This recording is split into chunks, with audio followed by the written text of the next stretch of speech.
The New South Wales Parliament has passed now tougher laws on guns and protests after the Bondi Beach terror attack. For more reaction, I'm joined now by the New South Wales Shooters, Fishers and Farmers MLC Robert Borsak. Robert, thanks for your time. You tried to change these laws in the state parliament. Explain why you're not happy with what's now the state law. Well, I think firstly, we're not happy with the way the government reacted to those laws, bringing them in within no consultation, no discussion, just a pure knee-jerk reaction, a political reaction in our view, because what the government's trying to do is gun, if you like, and that's a terrible expression, what the Liberal Party reaction would be. It's not about guns, and that clearly came out very quickly last week. It's all about failure of the registry, a failure of policy, and a failure to administer the law as exists already. It's very clear that if things had been done properly at the registry, we wouldn't have had this problem. So do you think, in your view, it was the existing law that wasn't actually followed in terms of the letter of it that's the problem here, rather than the need for broader crackdown? Well, not so much the letter. The letter of the law is correct. It's the way that it was not administered. The Firearms Registry, and the Police Minister admits it herself, at one stage were 3 years behind in the processing of licences. And that was probably a lot to do with what happened during COVID. Then the police jumped in and accelerated that process. Now, keep in mind, the Firearms Registry in New South Wales is a paper-based registry, and there are literally tens of thousands of applications, tens of thousands of all the transactions that they need to do running behind back in 2020, 21, 22, running right through. They threw a lot of resources in there, as far as we know, and maybe that's when this slipped through. Nobody really knows. The other thing is, we're not really sure what the interaction between the security people, such as ASIO, and the security and the police have in terms of being informed and be able to use that information, that intelligence, to make sure that people like these who were shooting on the weekend do not get access to firearms, do not get licensed. We've seen one of the main arguments the Prime Minister has made repeatedly in the wake of this attack. You've heard it over and over, that he says a man in Bonnyrigg should not be able to have legally 6 firearms.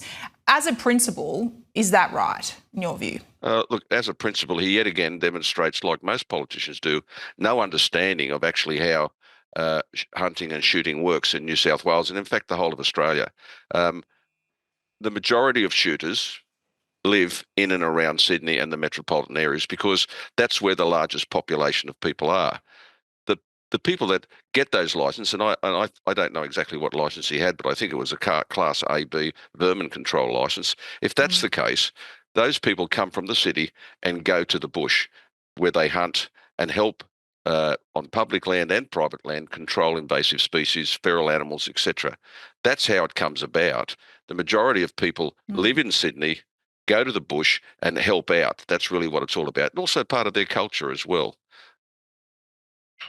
I think concerningly, in this case of this alleged terrorist, that he was able to have those guns and therefore commit this horror on the Bondi Beach. I wonder if you're cognizant of, I feel like it seems like there is a divide here really between people who have guns in Australia, who we saw that 9 News polling this week, 3/4 of Australians say they supported tougher gun laws, and those who have guns. There is that divide in terms of the beliefs about what should have been done. Well, if you ask anybody, do you want tougher gun laws? Do you want to feel safer because guns are scary? Of course they'll say yes. But it's all in the administration of the laws. You know, we, up until last Sunday, had what we were told was the toughest gun laws in the world, right? And since 1996. And we believe, and our party has always pushed for, the maintenance of those laws and to make sure that they're administered properly. As I say, the mechanisms were there. It's all about how it was done. All about how it was done. And the failure at the registry, in my view, relates to a failure by the police to administer the registry properly. Because let's face it, police are not good administrators. They are police. They go out there to catch the bad guys. I've been in Parliament long enough to know, since 2010, that when the Parliament first made those firearms registries, tied up the legislation in 96, the firearms registry was actually administered by bureaucrats. The police were involved. They had all the intelligence inputs. They had all the information they needed. But the registry in those days reported directly to the police ministry.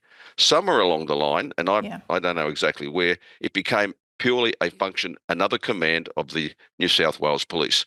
And ever since then, as far as I'm concerned, service and security have failed. This is not the first time this has happened. You know, you've got the John Edwards case, for example, a few years ago, another major failure of the New South Wales Police. They gave this man, who had a track record as long as your arm in family violence, they gave him a commissioner's permit, would you believe, to go and buy a pistol, which he did, after the shooting clubs that he tried to get himself involved with rejected him completely.